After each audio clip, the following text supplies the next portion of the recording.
Hello everyone and welcome back to SRP stories, जहां मैं आपके साथ हुए क्रीपी इंसिडेंट सुनाता हूं। और ये इस साल की 2023 की लास्ट वीडियो है।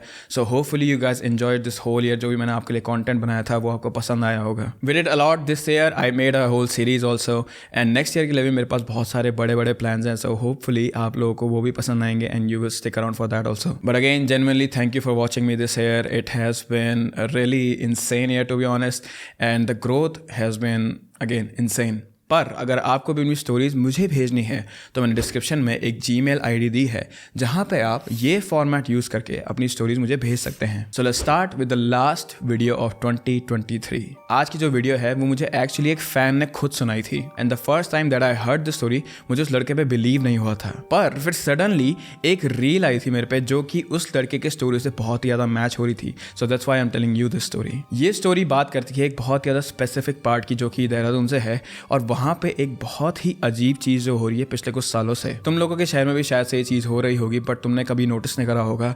But then again this story is kind of insane, and it tells you कि किसी आदमी के पीछे क्या हो रहा है, किसी की लाइफ में क्या चल रहा है हमारी लाइफ से अलग।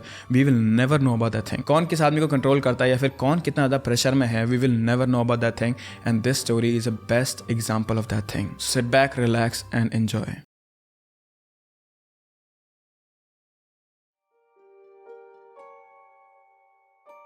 देहरादून, अक्टूबर 2022।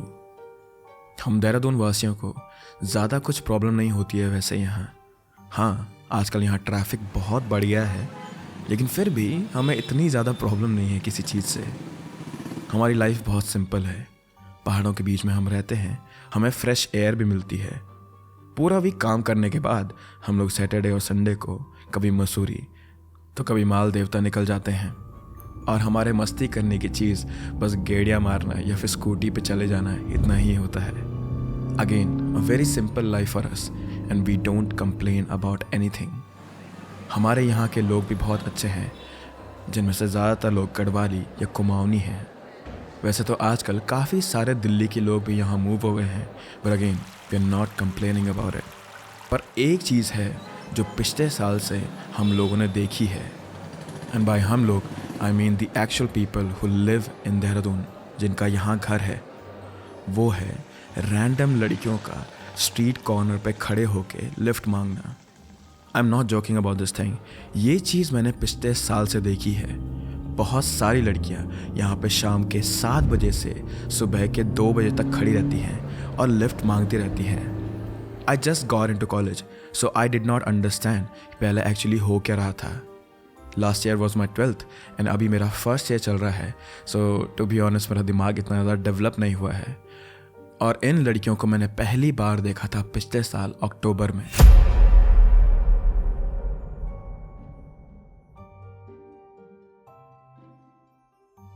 मैं और मेरा दोस्त स्कूल में फंक्शन में थे। शाम काफ़ी हो गई थी और हमारे पेरेंट्स भी वहाँ आ रखे थे फंक्शन देखने के लिए। मैं एक डांस टीम के लिए चूज़ हुआ था, और अपने दोस्त के साथ मैंने भी इस डांस में पार्ट लिया था ताकि मुझे सर्टिफिकेट मिल सके। और to be honest I just wanted to have fun, इसीलिए भी मैं यहाँ पर था। थोड़ा बहुत ठंडा होना शुरू हो गया था अक्टूबर में देहरादून के लिए। तो हमारा जब फंक्शन हुआ, मेरे पेरेंट्स मेरे पास आए बैक स्टेज पर, और उन्होंने मुझसे कहा कि क्या तुम हमारे साथ चलना चाहोगे। लेकिन क्योंकि मेरे सारे दोस्त स्कूल की बस से जा रहे थे, तो मैंने अपने पेरेंट्स को मना कर दिया और कहा कि नहीं, मैं स्कूल की बस से ही आ जाऊँगा इनके साथ। My parents also understood this thing, and they said कि ठीक है, पर ढंग से घर पे पहुंच जाना। इसके बाद हम लोग वापस मस्ती करने लग गए। रात को करीब 8:30 बजे हमारे स्कूल में सारा फंक्शन ख़त्म हुआ, और हमारे प्रिंसिपल ने हमें घर वापस जाने के लिए कहा। तो सभी बच्चे चढ़ने लगे स्कूल की बस में। स्कूल की बस में चढ़ने के बाद हम लोग राजपुर रोड से क्रॉस रोड मॉल की तरफ वापस आ रहे थे। आई थिंक जो लोग देहरादून में रहते हैं उन्हें पता होगा ये चीज़ कि ये रास्ता कैसा है, पूरा ट्रैफिक से भरा हुआ, स्पेशली इस टाइम पर। तो हम लोग भी गाते नाचते हुए घर वापस आ रहे थे। तभी मेरे दोस्त ने नोटिस करा कि एक लड़की जो कि अपने लेट 20s में होगी, गाड़ियों से लिफ्ट मांग रही थी। अगेन इसमें कोई अजीब सी चीज़ नहीं है कि यहाँ कोई लिफ्ट मांग रहा है, एंड नॉर्मली देहरादून के लोग एक दूसरे की मदद कर ही देते हैं। जैसे कि अगर कोई बाइक में अकेला जा रहा हो तो वो दूसरे आदमी को बैठा देता है, एंड वाइस वर्सा। गाड़ियाँ भी जब कभी अकेले जा रही होती हैं या खाली जा रही होती हैं तो लोग लिफ्ट दे ही देते हैं एक दूसरे को यहाँ। But this girl was different. उसके मुंह पे कुछ ज़्यादा ही मेकअप था और अक्टूबर की ठंड में भी she was wearing a short dress. पर ये सब कुछ चीज़ें हम लोगों ने नोटिस नहीं करी। हमारा मेन फोकस था उसके हाथ पे। ये लड़की अपने लेफ्ट हाथ से लिफ्ट मांग रही थी and I could clearly see this thing कि उसके हाथ पे चोट लगी है। हमारी बस धीरे धीरे उस लड़की को पार कर रही थी and my eyes were stuck on her. और जैसे जैसे हम उसे क्रॉस करते रहे आई नोटिस्ड मोर थिंग। उसके गले में भी चोट लगी हुई थी और उसके मुंह पर भी चोट थी जिसे उसने मेकअप से ढका था। आई थिंक पहले ग्लांस में ये चीज़ नोटिस नहीं हो रही थी बिकॉज उसने बहुत ही खतरनाक रेड कलर का लिपस्टिक लगा रखा था which was over shadowing any of her facial features. But believe me, उसके फेस पे कट्स थे। ऑब्वियसली बात है, कोई भी रुक नहीं रहा था उसके लिए एंड ना ही हमारी स्कूल बस रुकी उसके लिए। Because I am pretty sure कि ड्राइवर ने सोचा होगा कि एक औरत को स्कूल बस में बैठाना is not appropriate and I thank him for that thing, क्योंकि इसी लेडी को मैंने दोबारा देखा था।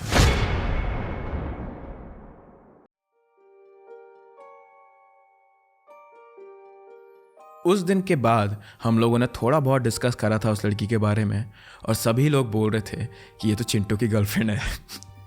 मेरा निक नेम स्कूल में चिंटू था एंड आई थिंक मेरे दोस्त मेरा मजाक ही उड़ा रहे थे। But even I laughed at that thing and I was like हाँ ये मेरी ही गर्लफ्रेंड है और कुछ बोलना है तुम्हें। पर हाँ, उस दिन के बाद से हम लोगों ने उसके बारे में सोचा ही नहीं। अब 2023 आया और मैं कॉलेज में गया।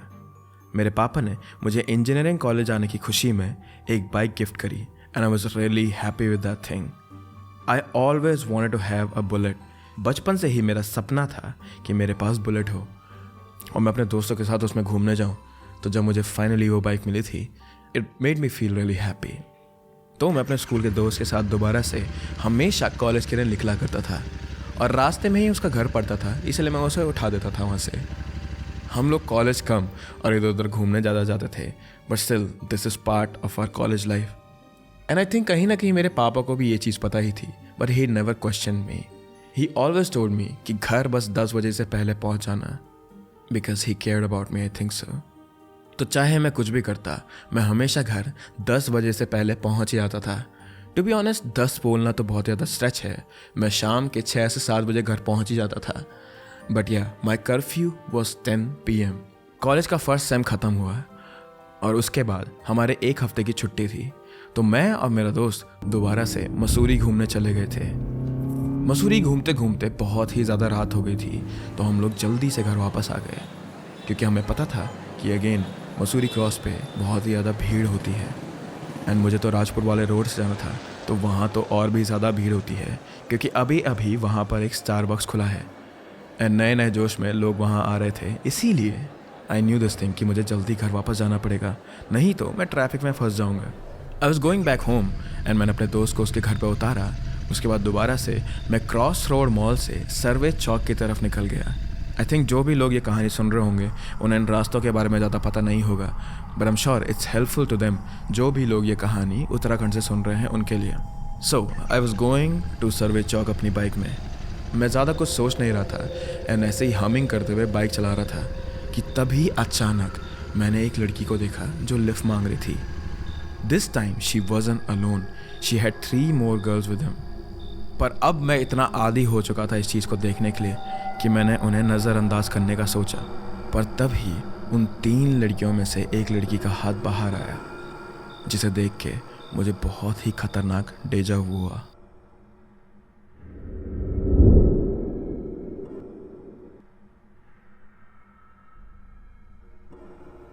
ये लड़की गोरी थी। She was shorter than me. उसने हाई हील्स पहने थे, एक छोटी ड्रेस पहनी थी जो कि ग्लिटर हो रही थी गाड़ियों की लाइट से। But one thing which caught my eyes was कि उसके हाथ पे चोट लगी हुई थी। ये देखते ही मैंने अपनी बाइक की स्पीड थोड़ी स्लो करी and then I looked at her face. She was the same girl जिसे मैंने लास्ट ईयर देखा था। At this point I knew this thing कि ये लड़कियाँ कौन हैं और ये क्या चाहती हैं। पर वो लड़की इतनी उदास लग रही थी, इतनी मायूस लग रही थी and she was so beaten up कि मुझे बाइक रोकनी ही पड़ी। तो मैंने अपनी बाइक की स्पीड धीरे करके उसके बगल में बाइक रोकी and I just looked at her. She was not saying anything and even I was not saying anything. So I was confused कि इसने आखिर मेरी गाड़ी रुकाई क्यों. उसने अपना हाथ मेरे बाइक के लाइट पे रखा और फिर उसने आंखों से इशारा करा as if she wanted me to go. मैंने भी नॉट करा और वो मेरे बाइक पे सीधे पीछे बैठ गई बिना कुछ बोले. Seriously we did not exchange even a single word and she was sitting behind me now. उसने अपना लेफ्ट हाथ मेरे कंधे पे रखा और अपने राइट हाथ से मेरे पीठ थपथपाया. I think this was my cue to go. तो मैं वहाँ से चल गया. थोड़ा आगे बढ़ने के बाद this awkwardness and this silence was killing me. So I asked her, आपको कहाँ जाना है, क्या मैं आपको कहीं छोड़ दूँ? तो उसने कहा, तुम्हें नहीं पता मुझे कहाँ जाना है, चलो चलो लेके चलो मुझे कहीं भी, I don't mind. Her voice sent a shiver down my spine. It sounded sweet पर उसकी आवाज़ में दर्द था. I could tell. मुझे सच में समझ नहीं आ रहा था कि मैं कहाँ लेके जाऊँ इन्हें, क्योंकि मैं अपने घर तो नहीं ले जा सकता इस लेडी को. तो मैंने बाइक वापस घुमाई एंड मैं वापस मसूरी की साइड चलने लगा. She was not saying anything. मैं बाइक तेज़ भगा रहा था तब भी वो कुछ नहीं बोल रही थी. मैं धीरे चल रहा था तब भी वो कुछ नहीं बोल रही थी. She was just sitting there, I think waiting for something. Mussoorie crossing पहुंचने के बाद मैंने साइड में अपनी बाइक एक चाय के ठेले पे रोकी और मैंने उनसे कहा कि क्या आप कुछ खाओगे. She just nodded. तो मैंने उनके लिए और अपने लिए चाय मंगवाई. आई आस्क्ड हर कि आपका नाम क्या है, आप कहाँ से हो, कहाँ रहते हो, but she was not saying anything. And then again we sat in silence. हमारी चाय आई, मैंने उन्हें चाय ऑफ़र करी and she was just drinking it without saying anything. I could not bear it any more. मेरे से और रुका नहीं जा रहा था. तो मैंने उनका लेफ़्ट हाथ पकड़ा और उनसे फाइनली पूछ ही लिया कि आखिर आपके हाथ में ये हो क्या रखा है, क्या किसी ने आपको मारा, आप कहाँ से हो. एक्चुअली मैंने आपको पिछले साल भी देखा था. उन्होंने मेरी तरफ देखा. वो थोड़ा पजल थी, उनकी आंखें बता रही थी ये चीज़, but she was not saying anything again. थोड़ा रुकने के बाद शी टोल्ड मी, इतने सवाल नहीं पूछते किसी अनजान से. तो मैंने उनसे कहा, तो आप आखिर एक अनजान की बाइक पे बैठी ही क्यों. वो थोड़ा हंसी और फिर उन्होंने मुझे मुस्कुराते हुए कहा, हमारा काम ही ऐसा है, कभी भी किसी के साथ भी जाना पड़ता है, तुम ये चीज़ नहीं समझोगे. तुमने भी तो मुझे बस बाइक में मज़े उठाने के लिए बैठाया था, क्यों, सच है ना ये बात. मैंने उनसे कहा कि मुझे पता तो है कि आप लोग क्या काम करते हो, पर आई did not know this thing कि ये आप हो. सच बात बोलूं तो मैंने आपको लास्ट ईयर भी देखा था सेम जगह पर, और आपके हाथ पर सेम जगह पे चोट थी. ऐसा कैसे पॉसिबल है कि एक साल में सेम आदमी सेम जगह पर दिखे और उसके हाथ पे सेम जगह पर चोट हो. वो वापस चाय पीने लगी और कुछ नहीं बोला उन्होंने, और चाय ख़त्म करते ही वो वापस बाइक पे बैठ गई और उन्होंने मुझे इशारा करा कि अब चलो यहाँ से. मुझे लगा कि शायद से मैं ओवरबोर्ड चले गया हूँ, मुझे उनसे ज़्यादा सवाल नहीं पूछने चाहिए, तो मैं भी चुप रहा. इसके बाद मैंने गाड़ी वापस घुमाई और जहाँ से उन्हें उठाया था मैंने सोचा कि अब वहीं पर वापस छोड़ देता हूँ. I did not had any intentions with her, so ज़्यादा उनका टाइम वेस्ट करने से इट्स नॉट गुड थिंग. मैं वापस जा ही रहा था और उसी जगह पे उन्हें छोड़ने ही वाला था, तभी मैंने देखा कि वहाँ पर अब लड़कियाँ नहीं खड़ी थी. तो मेरे दिमाग में तो पहली चीज़ यही आई कि शायद से कोई और आदमी ले गए होंगे इन लड़कियों को. बट देन शी सेड, रुको रुको रुको रुको, गाड़ी वहाँ पे मत लगाओ, जल्दी गाड़ी यहाँ से भगाओ. दैट स्कैर्ड मी एंड मैंने गाड़ी सीधा भगा दी. और जैसे ही मैं वहाँ से गाड़ी भगा रहा था तभी मुझे बहुत ज़ोर से एक आदमी की आवाज़ आई, अबे रुक. ये आवाज़ सुनते ही उन्होंने मुझे कस से पकड़ लिया और वो बोलती रही कि गाड़ी जल्दी भगाओ यहाँ से, जल्दी यहाँ से ले जाओ मुझे. मैंने भी बिना सोचे समझे गाड़ी तेज़ भगाना शुरू कर दिया और हम वहाँ से बहुत दूर आ गए थे. देहरादून से जो लोग रहते हैं उनके रेफरेंस के लिए हम लोग अब ISBT पहुँच चुके थे, और तुम लोग को पता ही है ISBT में पुलिस खड़ी रहती है.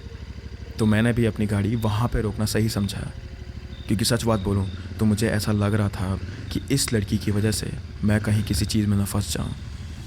आई थॉट कि अगर मैं पुलिस वालों के सामने रहूँगा तो ये कुछ नहीं कर पाएंगी या फिर मुझे कुछ हो नहीं पाएगा. And even though it was far from my home, I had no other option और no other thought at that moment. मैंने बाइक रोकी, उन्हें साइड में उतारा और इस बार उनसे चिल्ला के पूछा, आखिर तुम हो कौन, तुम चाहती क्या हो, वो आदमी कौन था, मुझे सब कुछ सच सच बताओ, मैं किसी भी चीज़ में फंसना नहीं चाहता हूँ. वो अभी तक तो शांति खड़ी थी, ज़्यादा बात भी नहीं कर रही थी, पर अब वो रोने लगी। उसने अपने हाथ से अपनी गर्दन की तरफ इशारा करा और कहा, तुम ये देख रहे हो, तुम्हारे जैसा स्पॉइल्ड लड़का, तुम्हारे जैसा पैम्पर्ड लड़का इन चीज़ों के बारे में नहीं जानता है, संसार की असलियत के बारे में नहीं जानता है। मैं चुपचाप खड़ा रहा क्योंकि कहीं मायने में शी वॉज राइट। फिर हम दोनों एक दूसरे को देखते रहे और उसने दोबारा से हंस के मुझसे पूछा, तुम्हें ये बाइक किसने दिलाई? क्या ये तुमने खुद खरीदी है? तो मैंने कहा नहीं, मैं अभी नया नया कॉलेज में आया हूँ, इसलिए मेरे पापा ने मुझे बाइक गिफ्ट करी है। वो हंसने लगी। फिर उसने मुझसे दोबारा पूछा कि तुम्हारे कॉलेज की फ़ीस कौन भरता है? तो मैंने कहा मेरे पापा। फिर उसने मुझसे दोबारा पूछा कि तुम्हारे कपड़े तुम्हें किसने दिलाए? तो मैंने कहा मेरे पापा ने। और ये सुन के वो और भी ज़ोर से हंसने लगी। तुम्हें सच में दुनिया के बारे में नहीं पता है, संसार की कठिनाइयों के बारे में नहीं पता है, आदमी एक एक रुपए के लिए क्या क्या करता है, तुम्हें ये चीज़ नहीं पता है। And then she started to cry. मुझे समझ नहीं आ रहा था कि मैं उन्हें दिलासा दूँ, उन्हें पकड़ूँ, उन्हें हक करूँ या क्या करूँ, but every one was looking at us now. और इसी मौके पर पुलिस भी हमें देखने लगी थी, पर वो हमारे पास नहीं आ रहे थे। I don't know why. मैंने उनके कंधे पे हाथ रख के कहा, प्लीज़ रोइए मत, मुझे सब कुछ बताइए, क्या हो रहा है आपके साथ? वो आदमी कौन था? तो उसने मुझसे कहा कि वो ही हमारा डीलर है, उसी की वजह से हम सारी लड़कियों को ये काम करना पड़ता है। मैंने उनसे पूछा कि आप कहाँ से हो? तो शी टोल्ड मी कि मैं यहाँ की नहीं हूँ, मैं बंगाल से आई हूँ यहाँ काम के लिए। एक्चुअली उस आदमी ने पहले मुझे अपने प्यार में फंसाया, कहा कि हम लोग यहाँ से भाग जाते हैं, बंगाल में हमारे लिए कुछ नहीं रखा है, हम दूर अपना एक घर बनाएंगे। पर जब वो मुझे यहाँ लाया, उसका पूरा रवैया चेंज हो चुका था। जब मैं यहाँ आई थी तो मैं एक घर में रहती थी, पर धीरे धीरे करते करते उस घर में और भी लड़कियाँ बढ़ती रहीं, और तब मुझे समझ आ गया था कि मैं किसी चीज़ में फंस चुकी हूँ। इतना बोलते ही उनका गला भर चुका था एंड वो और कुछ नहीं बोल पा रही थी। मैंने दोबारा से उनके हाथ पे ऐसे पॉइंट करते हुए कहा, तो ये चोट भी उसी आदमी ने तुम्हें पहुंचाई है? And she just noted. मैं अपने आप को उस मोमेंट में सेफ रखना चाहता था, क्योंकि मैंने सोचा कि अगर वो आदमी इसे ढूंढते हुए यहाँ मेरे पास आया तो मैं फंस जाऊँगा। इसीलिए मेरे दिमाग में पहला थॉट ये था कि मैं इस लड़की को पुलिस के हवाले कर देता हूँ। पर फिर मुझे लगा कि नहीं, ये सब कुछ इस लड़की के लिए बस काम है और मैं नहीं चाहता था कि वो और किसी मुश्किल में पड़े। तो मैंने उनसे पूछा कि क्या मैं आपको पुलिस वाले के पास छोड़ूं? तो उसने कहा नहीं नहीं, तुम मुझे बस वहीं पे छोड़ दो जहाँ से तुमने मुझे उठाया था। And I did that thing only. मैं उन्हें वापस वहीं छोड़ने गया। सर्वे चौक से मैं वापस आया and I looked at her for the last time. पहली बार मैंने उसे जेन्युइनली मुस्कुराते हुए देखा and she was waving at me. I waved her back and उसके बाद मैं वापस घर आ गया। उस दिन से लेके आज तक मैं हर दिन उसके बारे में सोचता हूँ। जब भी मैं अपने कॉलेज के लिए जाता हूँ या फिर जब भी मैं उस रास्ते से वापस आता हूँ, मैं हमेशा सोचता हूँ कि क्या पता वो मुझे दिख जाएंगी। लेकिन तब से लेके आज तक मुझे वो औरत या वो लड़की दोबारा कभी नहीं दिखी। एंड आई डोंट नो कि कितनी सारी लड़कियों के साथ ये हो रहा होगा, सिर्फ मेरे ही स्टेट में नहीं बल्कि इंडिया में पूरी जगहों में। कितनी लड़कियों को उल्लू बनाकर उनका यूज़ करा जाता होगा। But this is the harsh reality, जिससे बहुत ही बड़ा सत्य का चांटा मुझे पहली बार लगा था।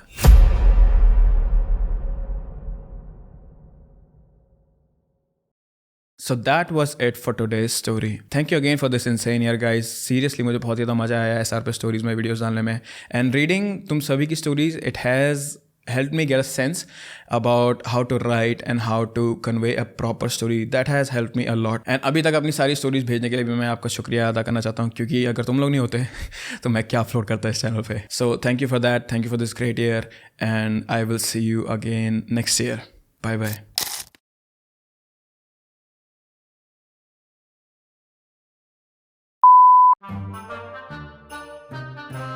ये तेरी भाभी है.